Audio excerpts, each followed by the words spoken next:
Good day. This is the South Dakota Senate primary debate. It was aired on public TV, TV in South Dakota, and also on C-SPAN. We'll present it here in its entirety. But first, let's get this little setup here. Out of the state of South Dakota, this is the Capital Journal newspaper in Pierre, South Dakota. The title of the article is Pac-Man. Political Action Committee funding gives rounds to the former governor of South Dakota. Big advantage heading into the primary. This is back in August. There with rounds. This is an older article. There were 4 people in the debate. Rounds did not show up. And this is dated, let's see when it was dated here. The 11th of August, Republican candidate Rounds has collected more than $500,000 million from political action committees of PACs, according to the Capital Journal. Here, Rounds $626,000. Wetland, $196,800 there. Now this Rounds ended up being the Republican nominee here. This is just a little bit of getting into where Rounds was coming from and some of the corporations here. Rounds received PAC money from several corporations. Citigroup $10,000, TCF Bank $7,600, Bank of America $5,000, Wells Fargo, Liberty Mutual, and car rental company Enterprise $3,500. South Dakota is the home to a lot of credit card companies, so this in itself would not be unusual as far as this is concerned here, with these various actors within. Now,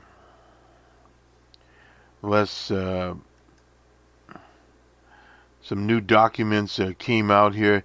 You'll hear in the debate they talk about the EB.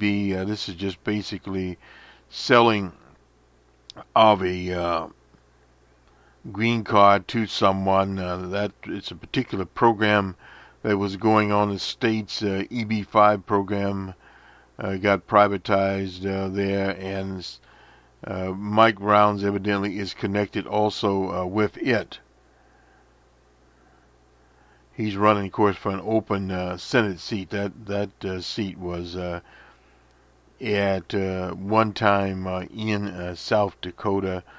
There used to be Democrats elected to various things there in the state of South Dakota, including George McGovern, who was from the state of South Dakota. There, its neighbor, of course, North Dakota. And I used to get those two confused, but at the same time, there is very little confusion going on as far as those two states are concerned. They have differences of there as far as the political shenanigans within the state. And just looking here at the political coverage, I've looked at several newspapers here, and it's very hard to get a lot of political news out of South Dakota as far as political news is concerned. Now, going to the Sioux Falls newspaper would probably be one of the better ones here. This is the Angus, I believe it's a Gannett newspaper out of Sioux Falls. And of course, Gannett owns newspapers all over the country. We've used those from Mississippi onward, various points in between as far as news is concerned in these various states out here. And we have a lot of states, and this is actually in Sioux Falls.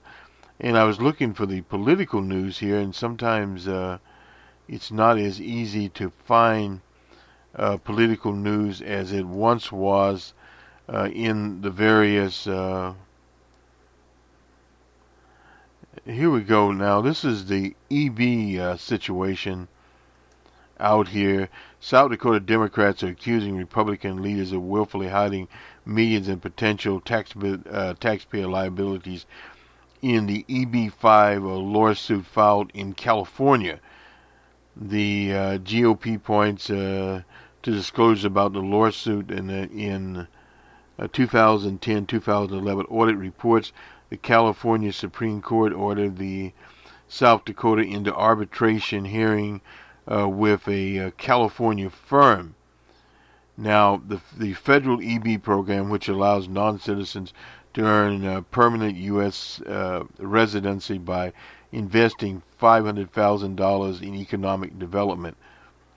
A news conference that directed the South Dakota Democratic Party was the second this week to call for U.S. Senate candidate and former Governor Rounds and other Republicans for failure to properly monitor the EB program. This is Kathy Taylor. She called attention to documents showing that Bowling, as a state employee, had signed contracts with a private firm to manage EB5 investments. So this program has went on and on. This is a career-based law firm had been working with there, and it also evidently must have been in California.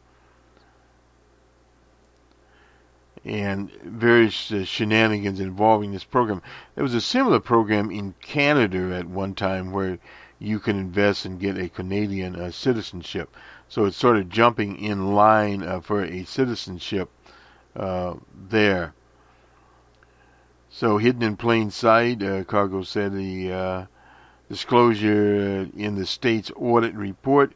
These reports link key details about the EB5 scandal. You first heard about it here. Now, it is one of those things that pops from time to time. Before the debate, I had not actually heard of the EB5 situation in South Dakota, but evidently it is one of those political situations that moves on. Let me just quickly get the reaction here from President Obama. We covered it on Blog Talk. I will be covering it shortly here. It just goes on to say, and this is why. So in other words, most of the nation gets the same thing. Opening a new military front in the Mideast, President Obama authorized U.S. airstrikes inside Syria. Now, this is the first time on it, and he announced that he was dispatching nearly 500 more troops there. Our total on this was about 1,000, so I guess it's more than 1,500 there into that program. Armed rebels there that are fighting the Syrian government under Bashar al-Assad. Tim Johnson is the senator that is leaving here. He's retiring. He had an aneurysm and had to learn to talk and walk again. So he is retiring, a Democrat there. And he said the president presented a focused case that is in America's interest to degrade and destroy the brutal and growing threat of ISIS. And he supports the president. Now, this is a seat that Rounds is running for there. The other Republican, Thune, talked about as being an up-and-coming Republican. And this has been the Republican theme. ISIS is one of the most well-equipped, no doubt, because they got the weaponry from the Iraqi army that the Americans left behind, and best-funded terrorist organizations around. But it is a very small organization. Commander-in-Chief must act to defend the American people. Christy Nolan, I suppose this is their lone representative and lethal threat to the United States without near-term intervention. So that's basically what she had to say about this the ISIS. So we'll go on to the debate, and you can judge for yourself. Larry-Pressler, who used to be the representative in South Dakota, a moderate Republican, now a professor there at the university, and he was in the Senate for 3 terms, 18 years. He's a moderate Republican. He's running as an independent on addressing the problem of the deficit. That is what he is doing. So there are several candidates in that race. There's a Democrat in the race, and looking at some of the polling there, it's kind of interesting. We don't want to forget it. We need to take a back look at it. But it's basically split in 3 ways. There are 2 independents in the race, or with Pressler, there are 2, and also there is a Republican in rounds in the race, Pressler, and a Democrat also in the race. To see if I can get this up here. I was looking at it earlier tonight. Here we go. South Dakota. This is Survey USA here, and this is out of KSFY, an ABC affiliate there. The race for Senate, U.S. Senate in South Dakota could potentially tighten and more tighten. I'd always felt this race would tighten. Gordon Howie, he's in as a former state. He's a Republican, but he's running as independent with their 2 independents, and Larry-Pressler.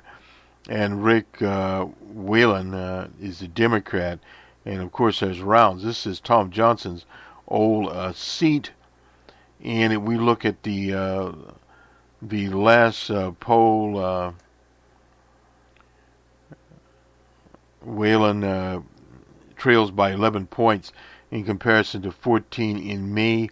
Pressler also has jumped from 17 to 25. So Pressler is very important. Larry Pressler is very important in this particular survey here. Let me just go to it quickly here, and we'll get it. Yeah, we'll have to. Okay, here. This is the last poll, but in this poll there are 3 of them there, and they are very, very close running. Let's see if we can get this little piece of audio here very, very quickly. Our Survey South Dakota poll shows if we voted today, Republican candidate Mike Rounds holds an 11% lead over Democrat rick-weiland. Pressler trails at 25% and independent Gordon Howie at 3%. Well, you have a fascinating United States Senate race, and it could have national implications. We show it tighter than perhaps some others may think it should be. Rounds held at 39%, which is significant that he's in the 30s. Weiland not far behind, but more significant than that is how far Pressler has come to be a disruptive agent in this contest. So right now Pressler is taking votes from the Democrat. On a national scale, Survey USA founder Jay Levy says South Dakota's U.S. Senate contest is similar to another. It's resonant of the election for United States Senate in the state of Kansas to this extent, which is there are more voters in South Dakota voting against the Republican than there are voting for the Republican. They just happen to be splitting the vote. So Rounds is positioned to squeak by if nothing should change, and Pressler should not withdraw from the contest. What's even more interesting, if independent Larry Pressler wasn't on the ballot, of the people that would have voted for him, numbers show more than half would have voted for Weiland. That means if Pressler weren't in the race, Survey USA shows it would essentially be a toss-up. Rounds would have 44% of the vote against Weiland's 42%. That's within the poll's 4% margin of error. Democrats have a real opportunity to make this a competitive race, and in the next 8 weeks we'll see what happens. As long as Pressler's on the ballot, he's definitely siphoning votes away from Weiland. That's unambiguous in the data that we've presented. The question is, what will Pressler do? What are his ambitions? He obviously is a determining factor in who will be the next senator from South Dakota.